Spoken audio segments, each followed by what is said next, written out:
Sari Indah dari Guru SMA Dharma Jaya Jakarta Barat. Nah, kali ini untuk di video ini saya akan membahas tentang redoks dan elektrokimia. Apa saja yang akan saya bahas? Yang pertama, saya akan membahas tentang bagaimana penyetaraan reaksi redoks. Yang kedua, sel elektrokimia yang terdapat di reaksi redoks dan elektrokimia. Yang ketiga, potensi elektroda standar dalam sel redoks dan elektrokimia. Yang keempat, beberapa sel elektrokimia yang ada di dalam penggunaan konsep redoks dan elektrokimia. Yang kelima, kita juga akan membahas bagaimana korosi itu bisa terjadi. Check it out this video. Nah, di dalam reaksi redoks, kita akan belajar tentang dua sel. Yang pertama, sel Volta dan sel elektrolisis. Di dalam kedua sel tersebut terdapat dua kutub katode dan kutub anode. Di kutub katode pada sel Volta bermuatan positif dan tempat terjadinya reaksi reduksi, sedangkan di kutub anode dalam sel Volta bermuatan negatif dan tempat terjadinya reaksi oksidasi. Di sel Volta itu kita akan belajar bagaimana penulisan notasi sel Volta yang benar. Di dalam sel Volta juga terdapat potensial sel yang ditentukan oleh potensial elektroda masing-masing pada reaksi tersebut. Kemudian, di dalam reaksi redoks juga terdapat sel elektrolisis. Nah, di dalam sel elektrolisis, hasil reaksinya bisa dipengaruhi oleh apa saja? Yang pertama, elektroda. Elektrodanya apa yang digunakan dan bersifat apa? Dan kalau dia bersifat aktif akan mempengaruhi hasil reaksinya juga. Dan kalau dia bersifat inert juga mempengaruhi hasil reaksinya. Kedua sifat ini akan berbeda hasil reaksi elektrolisis yang dihasilkan. Kemudian, dalam sel elektrolisis, hasil reaksi dipengaruhi apa saja selain elektroda. Yang kedua, dipengaruhi oleh elektrolit. Elektrolitnya berupa leburan dan larutan.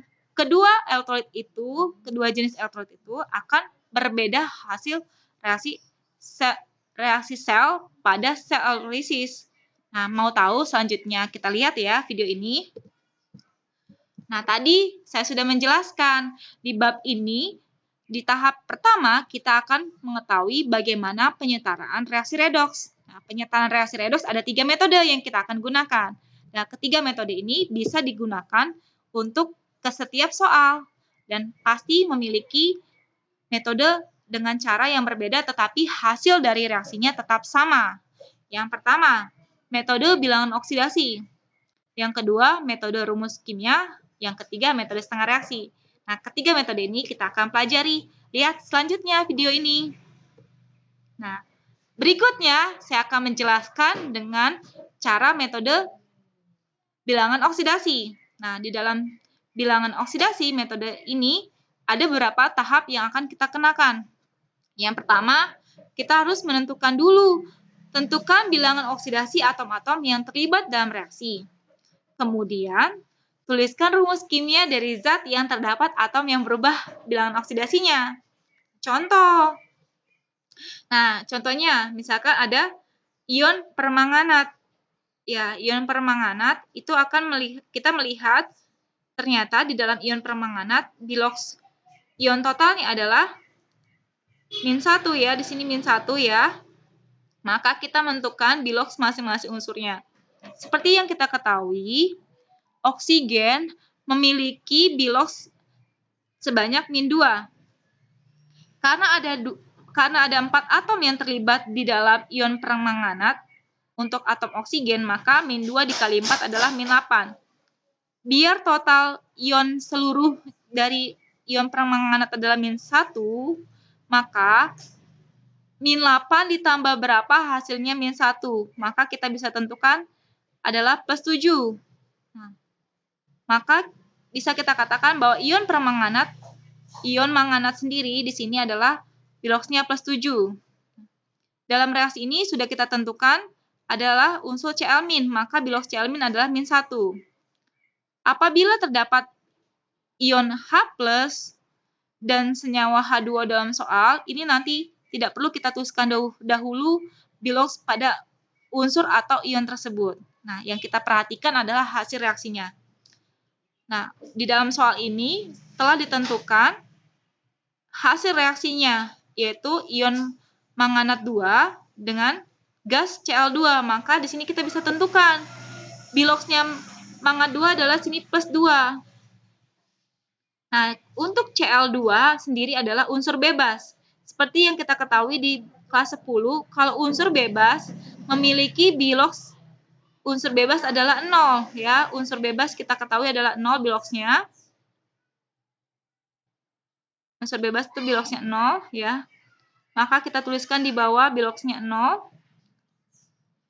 Nah, setelah sudah kita menentukan bilox masing-masing unsurnya, maka kita melihat bilox mana yang mengalami reaksi reduksi dan unsur mana yang mengalami reaksi oksidasi. Ketika sudah kita menentukan, baru kita lihat jumlah atom yang terlibat dalam unsur tersebut. Apakah sudah sama di ruas kiri dan kanan? Ternyata kita melihat bahwa ada unsur Cl- dengan Cl2 di ruas kanannya itu berbeda jumlah atomnya. Nah, di ruas kiri Cl- itu memiliki satu muatan ion Cl-, maka kita harus samakan dengan di ruas kanannya. Karena di ruas kanannya ada 2, maka kita di ruas kiri harus dikalikan dengan 2 juga di sini. Nah, maka biloxnya akan mengalami perubahan, yaitu min 2. Maka kita tulis di sini adalah min 2. Lalu kita bisa menentukan mana reaksi reduksi, yang mana reaksi oksidasi. Nah, kita lihat di sini Mn plus 7 dengan Mn plus 2. Itu adalah reaksi apa? Kita ketahui adalah reaksi reduksi. Reduksi sebanyak berapa elektron? 5 elektron. Ya, benar 5 elektron. Nah, kemudian di unsur Cl- dengan Cl2 mengalami reaksi namanya oksidasi. Maka kita tuliskan reaksi oksidasi untuk Cl- ya. Kita bedakan. Dia mengalami reaksi oksidasi sebanyak 2 elektron. Nah, karena elektron yang terlibat itu berbeda antara reaksi reduksi dan oksidasi, maka kita setarakan dahulu. Setarakan dahulu untuk jumlah elektron yang terlibat pada reaksi tersebut. Maka kita bisa kalikan, kita tentukan adalah ini untuk reaksi reduksi kita kalikan dengan 2. Untuk reaksi oksidasinya kita kalikan 5. Semua yang terjadi pada reaksi reduksi dikalikan dengan 2 ya, dikalikan dengan 2, dan semua yang terjadi di reaksi oksidasi dikalikan dengan 5. Maka saya tuliskan kembali untuk proses reaksi yang ingin disetarakan. Ya, kemudian saya tuliskan kembali sini MnO4- ya, MnO4- O4- direaksikan dengan 2 Cl- ya, 2 Cl-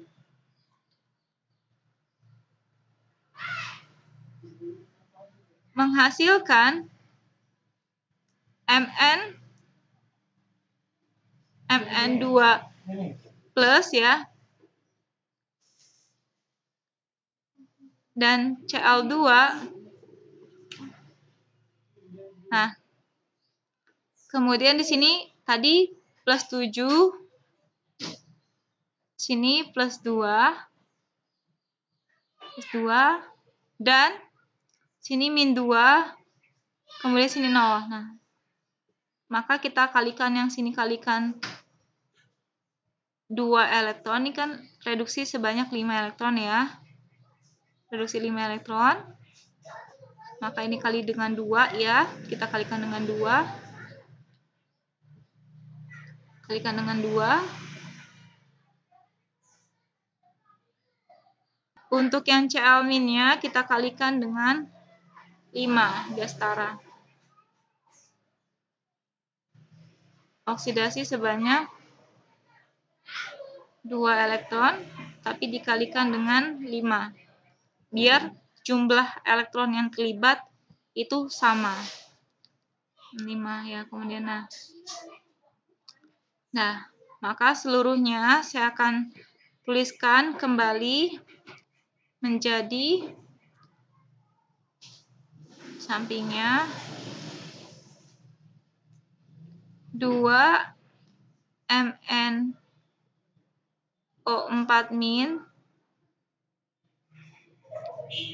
bereaksikan dengan 10 Cl- menghasilkan 2 Mn2+ ya,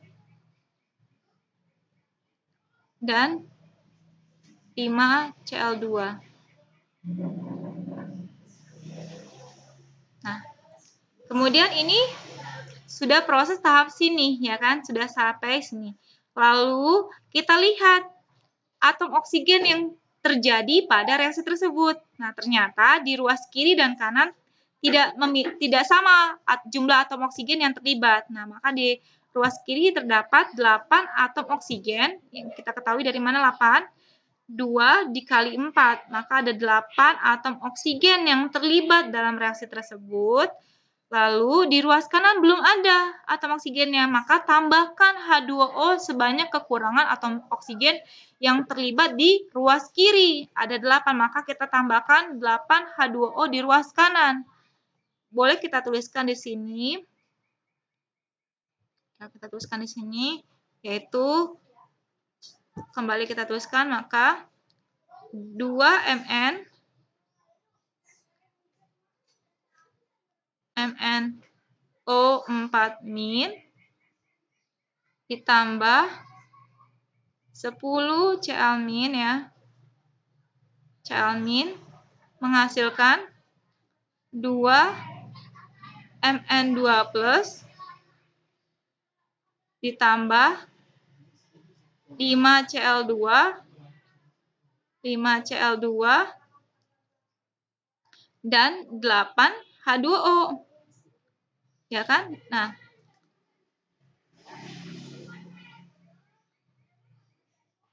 H2O. Nah, ternyata kita lihat juga di ruas kiri tidak terdapat jumlah atom H, ya. Tapi di ruas kanan ada 16 atom H. 16 dari mana? 8 kali 2. 8 kali 2 kita tahu 16 ya. 16. Maka di ruas kiri harus kita tambahkan ion H+. Sebanyak berapa? Sebanyak kekurangan atom H yang berada di ruas kanan. Maka kita tambahkan 16H+ untuk di ruas kirinya. Kita tambahkan 2 kita tuliskan kembali 2 MnO4- ya. O4- direaksikan dengan 10 Cl- ya, 10 Cl- ditambah dengan 16H+. 16H+. 16H+. Menghasilkan 2 Mn2+ ya. Dan 5 Cl2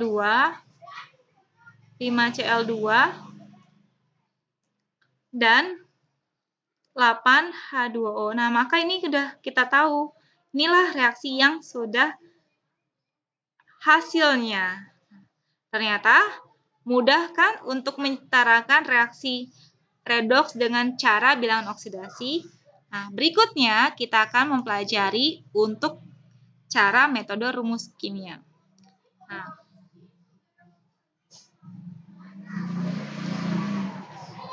ini adalah reaksi yang sudah terlibat di dalam reaksi ini. Oke. Nah, kalau reaksi rumus kimia kita bisa simak untuk next video. Terima kasih. Salam sejahtera buat kita semua. Check it out. Bye. Terima kasih buat semuanya. Simak ya video selanjutnya dari saya. Terima kasih.